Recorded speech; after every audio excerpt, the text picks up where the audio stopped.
वाचो वेगम मनसः क्रोध वेगम हिंसा वेग मुदरोपस्थ वेगम एतान वेगान सहते यस्तु विद्वान निंदाचास्य हृदयम नोपहन्यात्।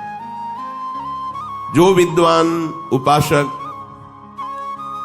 वाणी का वेग, मन का वेग, क्रोध का वेग, हिंसा का वेग, भूख का वेग और जनेंद्रिय जनित मैथुन का वेग जो सह जाता है, वही महात्मा निरंतर भजन कर सकता है, वही उपासक निरंतर भजन कर सकता है। नहीं, यही वेग आकर उसके भजन में अंतराय पैदा कर देते हैं। ये वेग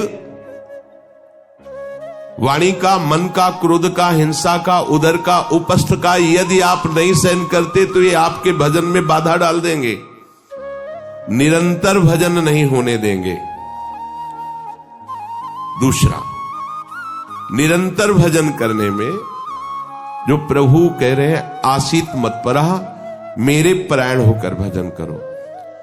अब इन वेगों से बचकर के भजन में चलता है तो उसके अंदर एक बात आने लगती है, मैं अच्छा भजनानंदी हूं। जहां ये बात आई तहां वो दूसरों जो वैष्णव है, महतजन है, महात्मा जन है, वो टीका टिप्पणी करने लगता है उनकी। ये होता है अपने में श्रेष्ठ भाव आने पर दूसरे साधकों की, वैष्णवों की, महापुरुषों की, महतजनों की वो टीका टिप्पणी करने लगता है। ऐसा क्यों, ऐसा, ऐसा क्यों, ऐसा।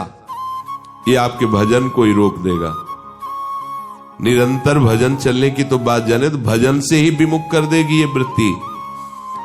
ये 6 बातें संतों के प्रति नहीं करनी चाहिए। वो वेग सहो और ये बात भूलकर अपनी वाणी पे न लाओ। बास निरूपण, किसी भी संत महात्मा वैष्णव के विषय में ऐसा कहना, ये तो महलों में रहते हैं या ये तो गांव में रहते हैं, ये तो इनको तो गंगा किनारे या स्मशान में कहीं खंडहर में रहना चाहिए, बाबा जी हैं ऐसे वैसे। वास निरूपण करना, तभी जब अहम जागृत होता है तो संतों के प्रति टीका टिप्पणी शुरू हो जाती है। वास निरूपण, किसी भी संत महात्मा वैष्णव के प्रति उसके वास के विषय में बोलना।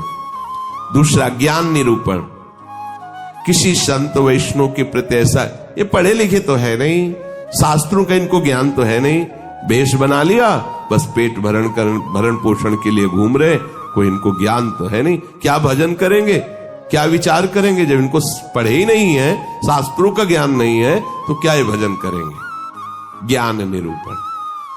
तीसरा, जाति निरूपण। अच्छा, ये अमुक जाति के हैं, हाँ, तब चाहे जितना बेस रख ले, नीच जाति का तो नीचे जाति का रहेगा ना। ऐसा महान अपराध, ऐसा सोचना, ऐसा बोलना, ऐसा देखना, ये महत अपराध है। और ये हम लोग ध्यान नहीं देते, फिसल जाते हैं। एक बार एक जगह महात्माओं की पंगत लगी हुई थी, उसमें एक महात्मा को पंगत लगवाने वाले में जो श्रेष्ठ थे, उन्हें एक थप्पड़ मारा और निकालने लगे। वहां हमको भी सेवा दी गई थी, पत्तल उठाना और पोछा लगाना बाद में। तो परुषाई जब होती थी तो उस समय खड़े रहते थे। तत्काल गए, हमने कहा आपने क्यों थप्पड़ मारा? तो उन्होंने जाति निरूपण किया कि इस जाति का है, तुम नहीं जानते हो, और ये साधुओं की पंगत में बैठा है, उनका आचार्य परंपरा का तिलक लगाए हुए है और भेष धारण किए हुए है। आप आचार्य परंपरा की प्रधानता रखते हैं या जाति की प्रधानता रखते हैं? वो महात्मा अश्रु प्रवाह करने लगे कि क्या मेरे को भगवान का भजन करने का अधिकार नहीं है? क्या मेरे को भगवत प्रसाद पाने का अधिकार नहीं है? जब हमें गुरु ने वस्त्र दिया है, भेष दिया है, तो हम संतों की सभा में उन्हीं की आज्ञा से बैठे हैं। वैसे हम इस योग्य नहीं हैं, पर बैठे हैं। उनकी दैन्यता देखकर तत्काल उनको हृदय से लगाया और उनसे कहा कि दोबारा ऐसी गलती ना हो, ये क्या मर्यादा है विष के ऊपर, और उनके चरण पकड़े, एक बार इनको क्षमा करके आप बैठ जाइए, आप प्रसाद पा लीजिए। उस समय भागवती का आवेश में बोले, उनकी सामर्थ्य नहीं हुई दोबारा उनको वो प्रसाद पा के निकले, मन में ठान लिया कि झोला उठाओ और भागो यहां से। नहीं, जहां संत का अपमान हो वहां नहीं टिकना चाहिए। तो भूल हो जाती है। राजसूय यज्ञ में भगवान ब्रह्मा से लेकर के सब ईश्वर कोटि के महापुरुष पधारे थे, जिसमें स्वयं सर्वेश्वर भगवान श्री कृष्ण विराजमान थे। और उस पवित्रता का क्या वर्णन करना, जहां साक्षात धर्मराज विराजमान है वहां अपवित्रता का प्रवेश नहीं हो सकता।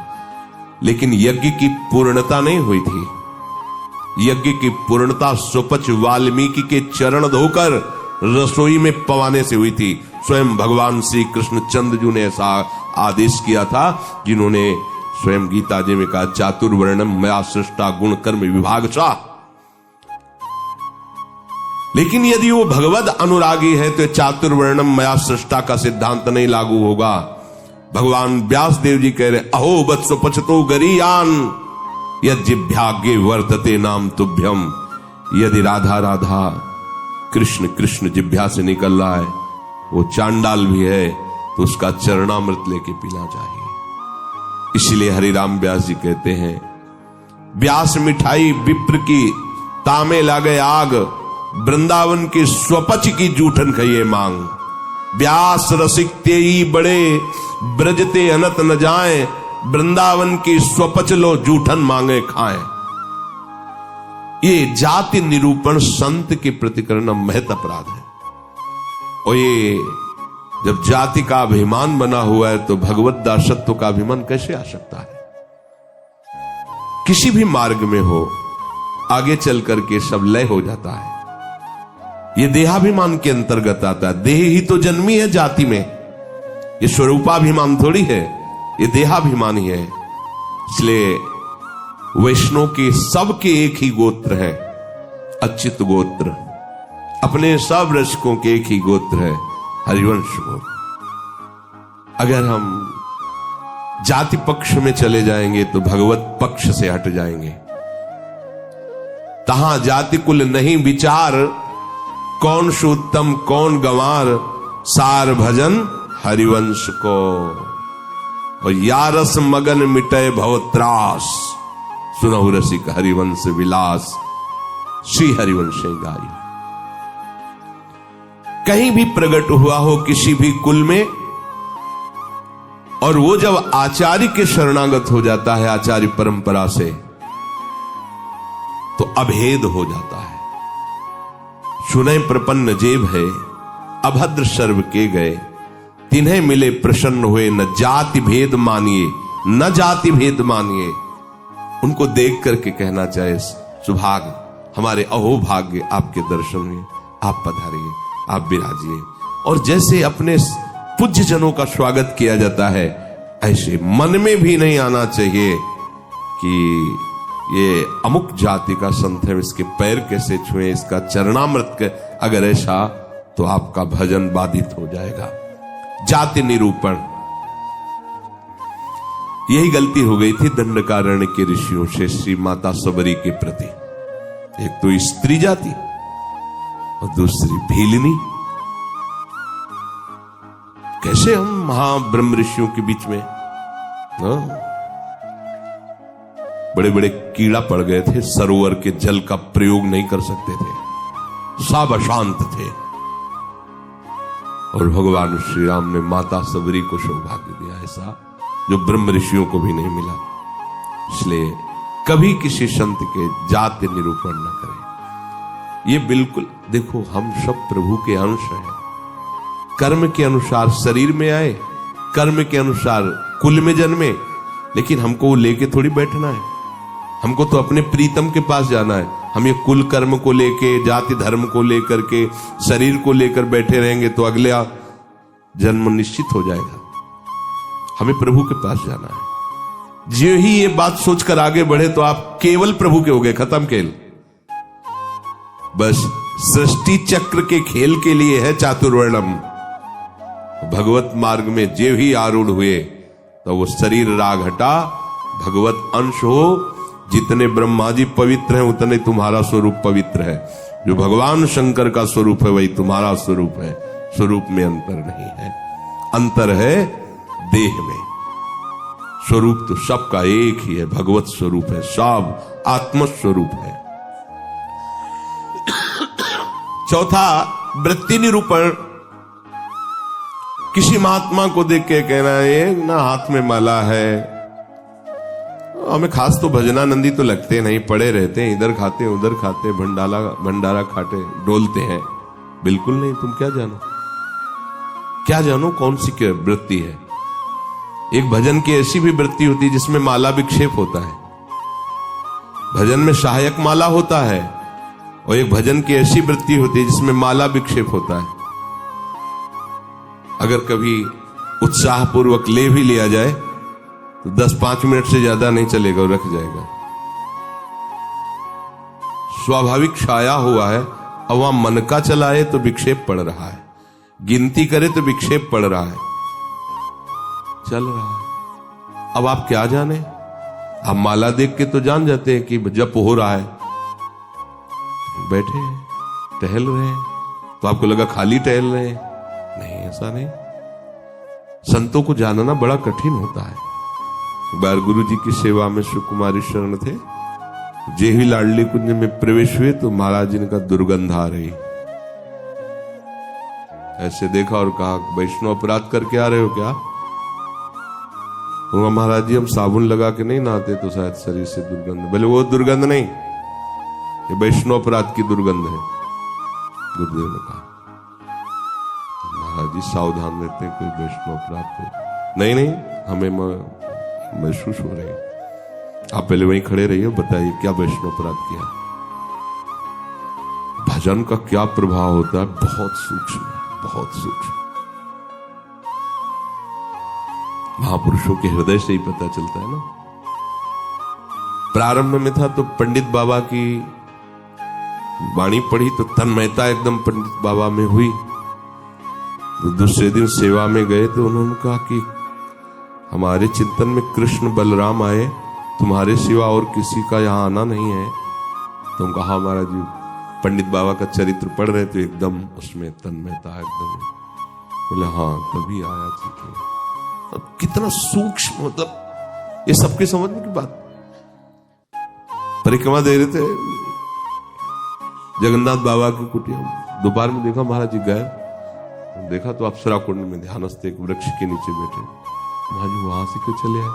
बोले इतनी जोर के गोपाल मंत्र के वहां परमाणु सिद्ध पुरुष थे ना, तो हमें विक्षेप पड़ रहा था निज मंत्र में, इसलिए हट के चले आए। वहीं हम पढ़े, हमें कुछ पता नहीं चल रहा आपका। कितना सूक्ष्म। प्रवेश करते ही कह दिया आप वैष्णव अपराध करके आ रहे हैं, दुर्गंध आ रही। वो हाँ महाराज जी अगर ये वैष्णव अपराध है तो फिर वो एक समोसा बांट रहे थे तो एक संत बार बार समोसा ले और खाते जा रहे थे, फिर लेते जा रहे थे, तो उसने धक्का मारा और दबकाक भगा दिया। तो हमें लगा कि कैसे संत है, इस समोसा के लिए बार बार हाथ फैला रहे। तो बोले उनको जानते हो? बोले हाँ प्राय वो दिखाई देते हैं बिहारी जी की गली में। बोले जाओ, महाराज जी ने पैसा दिया 50 रुपये उस समय, अगर जाओ समोसा खरीदो, उनको दो और उनके चरण पकड़ो, उनसे कहो कि आपके प्रति हमारी ऐसी मलिन बुद्धि हो गई थी, आप हमें क्षमा करें, फिर सेवा में आओ। कितना सूक्ष्म है महापुरुषों का सुरक्षा कवच। किसी भी संत के प्रति, वैष्णव के प्रति, ये तो पड़ा रहता है, तो कभी माला नहीं लिए, तो कोई भजन ध्यान करता नहीं, इस प्रकार से उसकी निंदा करना ये वृत्ति निरूपण है। पांचवा है स्वरूप निरूपण। इनके चेहरे में कोई तेज तो है नहीं, हमें लगता है कोई महात्मा तो है नहीं, बनावटी ही लग रहे हैं, कोई आकर्षण तो है नहीं इनके चेहरे में, सच्चे साधु नहीं है, ऐसा वैसा नहीं। आप क्या जानते हो, ये राख से ढकी हुई आग है, राख हटे तब पता चलेगा। अगर चेहरे से ही महात्मा की पहचान होती तो जड़ भरत जी को पहचान लेता रहुगण। और साधारण सत्संगी नहीं, कपिल भगवान से सत्संग करने जा रहा है, कोई साधारण सत्संगी नहीं, महापुरुषों का संग करने वाला है, फिर भी नहीं पहचान पाया राख से ढकी हुई आग को। जड़ भरत जी जैसे महान ब्रह्मभूत महापुरुष से पालकी उठवा दी। जब उनके वचन प्रकाशित हुए तो कूद पड़ा पालकी से चरणों के। इतनी ऊंची स्थिति के महात्मा, कांप गया। ये किसी भी महात्मा के बाह्य रूप को देख करके नहीं जाना जा सकता कि किस कोटि का महात्मा है, कितनी ऊंचाई का है। इसलिए इनमें तेज नहीं है, इनका चेहरा कोई आकर्षणकारी नहीं है, ऐसे कोई साधारण लगते हैं, कोई सच्चे साधु तो है नहीं, ऐसा नहीं करना चाहिए। छठवां, धातु निरूपण। भक्त या भगवत विग्रह की, अच्छा ये पत्थर के ठाकुर जी हैं, सप्तम धातु के हैं, ये काहे से बने हुए ठाकुर जी? अगर वो मंदिर में विराजमान तो साक्षात प्रभु विराजमान, कुटिया में विराजमान तो साक्षात प्रभु विराजमान। श्री विग्रह में पाषाण, लोहा, तांबा या काष्ठ की भावना ले आना, यह आपके निरंतर भजन में बाधा पहुंचा देगी। उन वेगों को सहना और इस अपराध से बचना। जो गुरु ने नाम दिया है, मंत्र दिया है, आराध्य देव का रूप दिया है, उसके सिवा सब माया है, वो अपने को चिंतन नहीं करना, केवल उतना ही चिंतन। ये बहुत कठिन बात है।